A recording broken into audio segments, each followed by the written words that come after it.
So, Mr. Knecht, welcome to China and welcome to Hainan.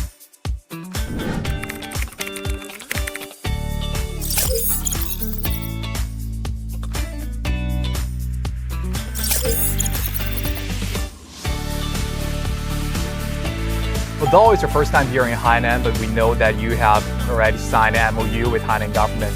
What is that about?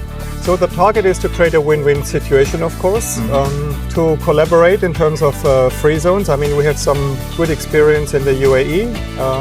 In Hainan, it's a new free zone, right? And we would like to contribute and also benefit to utilize the potential there in two ways, actually. One way is, of course, to bring FDI, to bring companies into Hainan, into China. But on the other hand side, you call it ODI, right? For Chinese companies to give them a gateway, going global, going to the Middle East. So IFZA is a bridge. It's a bridge. We understand ourselves as a bridge, as an enabler, as a facilitator, in and out. I know that there are plenty of free zones, like areas in Dubai, and each one has its own area, right? Maybe one part for biomedicine, one is for fintech, one is. So what's your part? What makes us specific is that we are going out through our network of partnerships with corporate service providers, with law firms, with consultancies, but also with chambers of commerce, with associations, with other entities, and really telling them the story of the UAE, but now newly also about Panama. So we have a second free zone in Panama. This is unique that we are going out. Okay, got it. So we are not specialized to specific industries, but where we are really good in to cater small and medium enterprises, but also startups.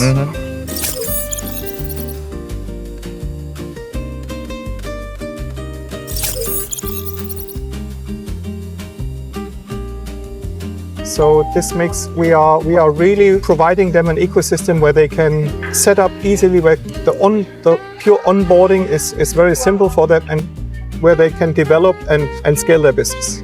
So it's about the onboarding process, but it's also about all the services around. You know, companies have a specific knowledge and know-how in their business, but maybe not in other areas. And because you need a bank account, you need to do your tax registration, you need to do your financial statements, you need to have an IT system, you need to do marketing, you need to train your people, you need to recruit people. So all this, we develop an ecosystem around that to help them, and also to get access to funding, which is, of course, for startups very, very important. Then why Dubai and why UAE is so popular or is so successful? Why should I choose here? There is multiple reasons. It's positive, okay, especially for startups, especially for tech-oriented companies, for companies related to sustainability, for example. There is a very positive mindset, a positive momentum, so people meet each other, learn from each other to develop their business in their specific area.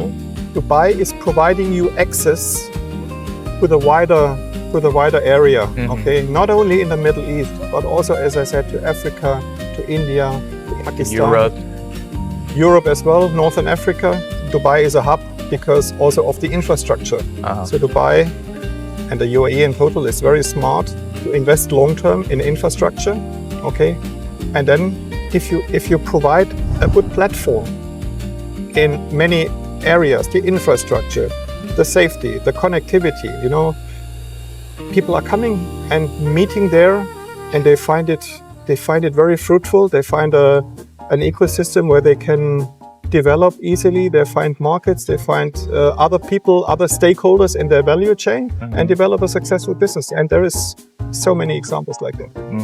How can we learn? How can Hainan Free Trade Port learn from Dubai by the successful experiences? Yeah. The most important is probably to provide a business-friendly environment. Yes. What do I mean absolutely. by that? Businesses need, as I said, security, safety, a stable legal framework. The investment has to be safe.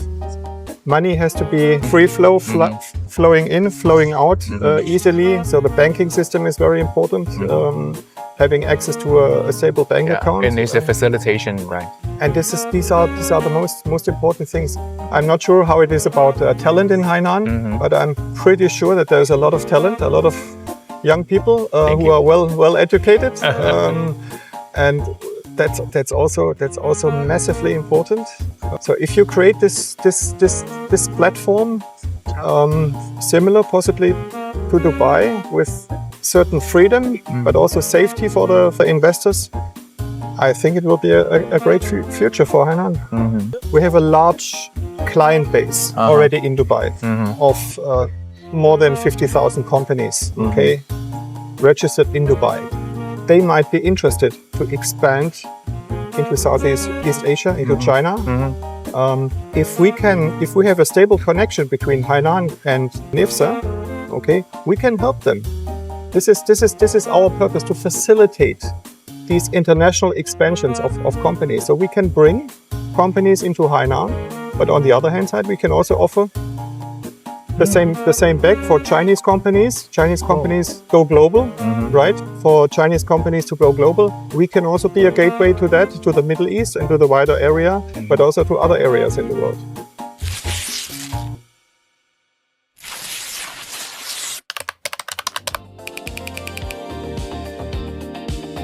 I think what is lacking so far is the connection between the phases. Is not thinking about having a good connection to others. They believe in their own location and try to bring FDI into the country, but somehow, but not so much out. But I think that we have to think differently now. And the challenges we are facing in the world, we have to learn to collaborate, and not only thinking about ourselves, but also thinking about how to create benefits for multiple parties. As I just explained, between IFZA and Hainan, there are benefits for both parties if you collaborate. But we have to improve that. Yeah. And that's just what we already discussed before, right? Yes. Connection. Connectivity, yes. And the higher purpose is that I personally believe, as soon as people work together through borders, let's say you set up your company in Hainan, and you work you expand to Panama, and you work with Panamanian companies or companies in Latin America. That means you communicate, you collaborate. I think this has a real power. As soon as people talk and do business to each other, you reduce the barriers in our world, and this is something good for everybody. This is what I strongly believe.